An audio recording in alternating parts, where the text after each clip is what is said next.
معذرت کریں گے. تو ان شاء اللہ کوئی نیکسٹ پروگرام ہوگا تو اس میں دوبارہ سلسلہ پہ رکھ لیں گے ان شاء اللہ. لیکن میں آنے والے تمام ساتھیوں کو جو لوگ اس پروگرام میں شریک ہیں ان کو تھوڑا سا اپنا اینٹی کرائم فورم کے بارے میں بتانا چاہتا ہوں کہ اینٹی کرائم فورم کیا ہے اور یہ کیا کام کر رہی ہے اور اس کی ضرورت کیوں آئی. تو بھائی میں اپنی بات کا سلسلہ تھوڑا یہاں سے شروع کروں گا کہ دیکھیں ہمارے ملک میں اللہ تعالیٰ نے جس طریقے سے ہمیں قدرتی وسائل سے مالا مال کیا ہے. لیکن ہمارے پاس الحمدللہ ہمارے پاس سونا ہے, ہمارے پاس پیٹرول ہے, ہمارے پاس فری گیس ہے, ہمارے پاس ہر قسم کی مہلت اللہ تعالیٰ نے دی ہے. لیکن تمام چیزیں ہونے کے بعد ہم اس کے فوائد جو ہے ہم تک وہ نہیں پہنچتے. ایسے ہی اسی طریقے سے آپ ہمارے ملک پاکستان کو آپ پورا اس کا اسٹڈی کریں غور سے, آپ دیکھیں کہ ہمارے ملک میں الحمدللہ زندگی کے ہر شعبے جات کے حوالے سے ہمارے پاس ڈپارٹمنٹ موجود ہے. اگر کسی شخص کو کسی کرائم کے حوالے سے کوئی ضرورت پیش آ جاتی ہے کہ خدا نہ خاصہ کسی سے پریشانی ہے, کوئی کرمنل واقعہ ہو جاتا ہے تو اس کے لیے اس کے پاس پولیس ڈپارٹمنٹ موجود ہے. اگر کسی شخص کو کسی سرکاری اسپتال کی ضرورت پڑ جاتی ہے, ادویات کی ضرورت پڑ جاتی ہے تو اس کے لیے ہمارے پاس سرکار نے گورنمنٹ کے اسپتال پبلک کے لیے بنا کے دیے ہیں کہ بھائی آپ یہاں سے احتیاط ہو سکے. ایسے زندگی کے اور دوسرے شعبے جاتے ہیں, آپ KPC کو دیکھ لیں, KDA کو دیکھ لیں, آپ KMC کو دیکھ لیں. اب یہ کہ آپ کی زندگی کی ضرورت کے ہر شعبے سے متعلق ہمارے پاس الحمدللہ ڈپارٹمنٹ موجود ہیں. لیکن وجہ کیا ہے کہ ہمارے پاس ڈپارٹمنٹ موجود ہونے کے بعد جس طریقے سے ہمارے پاس تمام مسائل ہونے کے بعد ہمیں ان مسائل کا فائدہ نہیں اٹھا پاتے, اسی طریقے سے تمام ڈپارٹمنٹ موجود ہونے کے بعد ہمارے ملک کے اندر ایک بے قراری کی صورتحال ہے. اس کے اندر ڈپارٹمنٹ موجود ہونے کے بعد کسی بھی غریب شخص کو, خاص کر کوئی ایسا شخص جس کے پاس یا کوئی سنوائی نہیں ہے, جس کی کوئی اپروچ نہیں ہے, یا اس کے پاس اتنا پیسہ نہیں ہے کہ اپنا کام کام کرا سکے, تو ایسا شخص جو ہے وہ بیچارہ زندگی بھر ڈپارٹمنٹ کے اندر, سرکاری ڈپارٹمنٹ کے اندر اپنی چپلیں گھس دیتا ہے, لیکن اس کا وہ مسئلہ حل نہیں ہو سکتا. آپ زندگی کی شکل میں چل جائیں, آپ بچے کی طرف چلے جائیں, آپ کا پانی کا مسئلہ ہو, آپ کا بجلی کا مسئلہ ہو, آپ جانتے ہوں گے کہ یار مسئلہ میرا بالکل جین میں 100% ہے, سامنے والا بھی سمجھتا ہوگا یار یہ مسئلہ, یہ بندہ بالکل رائٹ پہ ہے, اس کا یہاں پہ ہے, لیکن اس کے باوجود آپ کو وہ آپ نہیں مل پاتا. تو بات یہ ہے اس کی وجہ کیا ہے؟ وجہ یہ ہے کہ ہمارے ملک میں کرپشن ایک ایسا ناسور, ایک ایسا کینسر جو پورے تمام ڈپارٹمنٹ کے اندر پھیل چکا ہے. اس کی وجہ سے حقدار کو حق نہیں ملتا. اب بات یہ ہے کہ اس کرپشن کا ذمہ دار کون ہے؟ تو بھائی بات تو یہ کہوں گا, لیکن اس کرپشن کے ذمہ دار کہیں نہ کہیں ہم خود بھی ہیں.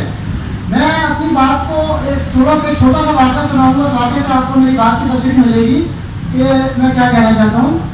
یہ ایک قصہ آپ نے سنا ہو, پڑھا ہو, دیکھا ہو کہ ایک امریکہ کی ایک ریاست کی بہت پرانی اس کا واقعہ ہے کہ وہاں پہ ایک شخص, ایک بوڑھے شخص نے ایک روٹی چرا لی. جب اس شخص نے روٹی چرائی تو وہاں کچھ لوگوں نے اس کو پکڑ کے وہاں کی پولیس کے پاس لے گیا, ادارے کے پاس لے گیا, تو کہا کہ اس شخص نے روٹی چرائی تھی اور ہم نے اس کو روٹی چوری کے الزام میں ہم نے اس شخص کو پکڑا ہے. تو جج نے اس شخص کو بلایا, اس سے کہا کہ بھائی آپ جو ہے کیا واقعی آپ نے روٹی چرائی تھی, ایسا واقعہ تھا؟ تو بوڑھے شخص نے بالکل گڑبڑا اس نے کہا کہ ہاں میں نے روٹی چرائی تھی. تو جج نے کہا کہ آپ روٹی کیوں چرائی تھی؟ اس نے کہا میں نے روٹی اس لیے چرائی تھی کہ میں اس کا بہت بھوکا تھا, شدید بھوکا تھا, اور میرے پاس نہ کھانے کے پیسے تھے, نہ میری کوئی ہیلپ کر رہا تھا. لہٰذا میں نے آخری ہر بار یہ سمجھا کہ یار کم سے کم روٹی چلا کے کھا لوں اور اپنی جان کو میں کام کر بچاؤں.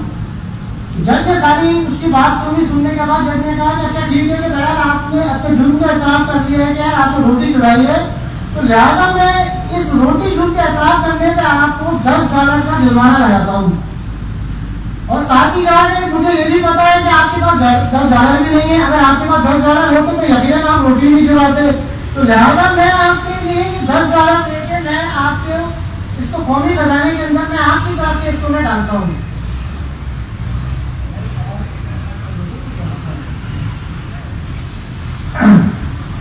تو جج نے کہا کہ میں آپ کی طرف سے, آپ مجھے پتہ ہی نہیں کر سکتے, لہٰذا میں آپ کی طرف سے ابھی 10 سزائیں میں نے آپ کو دی ہے, یہ میں قومی خزانے میں جمع کراتا ہوں. اور اس کے بعد جج کھڑا ہوا, جج نے اس تمام جتنے بھی حاضرین جو بیٹھے تھے اس مجمع کو سننے آئے تھے, اس مقدمے کو, جج نے کہا کہ میں اب آپ لوگوں کو اس کی, جج نے کہا کہ میں اب جتنے بھی حاضرین بیٹھے ہیں میں ان تمام حاضرین کو 10 سال کی سزا دیتا ہوں. اب جتنا مجموعہ تھا سارا کاموں سن کر سب نے بولا یہ کیا بات ہے, ہم کو چھوڑ کر لے کر آئے پکڑ کے, اور جج نے جو ہے ہمیں جنگ کی سزا لگا دی. تو جج نے کہا کہ بات یہ ہے کہ آپ لوگوں کو سزا اس بات کی دی گئی کہ آپ جیسے لوگوں کے پیٹ بھرے لوگوں کے ہوتے ہوئے اس بوڑھے اس لاچار شخص کو اس محض پہ آنا پڑا کہ اس کو یہاں سے روٹی چرا کے کھانی پڑی. تو لہٰذا اس جرم کے آپ کو بھی برابر کے شریک ہیں. تو اس بات سے یہ بات ثابت ہوتی ہے کہ بھائی اگر آج کرپشن ہے اور جگہ جگہ کرپشن ہے تو اس کرپشن کے ہم بھی ذمہ دار ہیں. ہم صرف الزام تراشی کرتے رہے کہ فلانا چور ہے, یہ چور ہے, وہ چور ہے, تو اس سے کام نہیں چلے گا. ہمیں اپنے گریبان میں بھی جھانکنا پڑے گا, گریبان میں دیکھنا پڑے گا اور کرپشن کے خلاف ہم اپنی حیثیت کے مطابق جتنا بھی ہم اپنی حیثیت سمجھتے ہیں کہ اگر ہم ہمارا اسلام بھی یہ کہتا ہے کہ اگر آپ کسی چیز کو برائی کو دیکھو تو برائی کو روکنے کا پہلا موقع اسلام کا ہے آپ اس کو ہاتھ سے روکو. آپ ہاتھ سے نہیں روک سکتے, آپ اس کو زبان سے روکو. آپ زبان نہیں روک سکتے تو آپ کم از کم اس کو دل سے بڑھانا ہو. اب بات یہ ہے کہ لوگ کہتے ہیں کہ کرپشن اتنی زیادہ بڑھی ہوئی ہے اور آپ لوگ اس پہ کیسے کنٹرول کریں گے, کیا ہوگا. تو میں اس موقع پہ آپ کو چھوٹی سی ایک ماشاء اللہ مہینہ جو اسلامی ہے تو میں آپ کو اسلامی مہینے کے حساب سے تھوڑی سی بہت سی بتانا چاہوں گا. دیکھیے حضرت ابراہیم علیہ السلام کو جب اس دور کے جو فرعون ہے انہوں نے ان کو آگ میں ڈالنے کا حکم صادر کیا, تو جب ان کو آگ میں ڈالا کہ آگ بڑھ کر گئی تو وہاں پہ ایک چڑیا بھی چھوٹی سی, تو چڑیا کیا کرتی تھی وہ اپنی چونچ کے اندر پانی بھر کے جا کے وہ ابراہیم علیہ السلام کے اوپر ڈالتی تھی.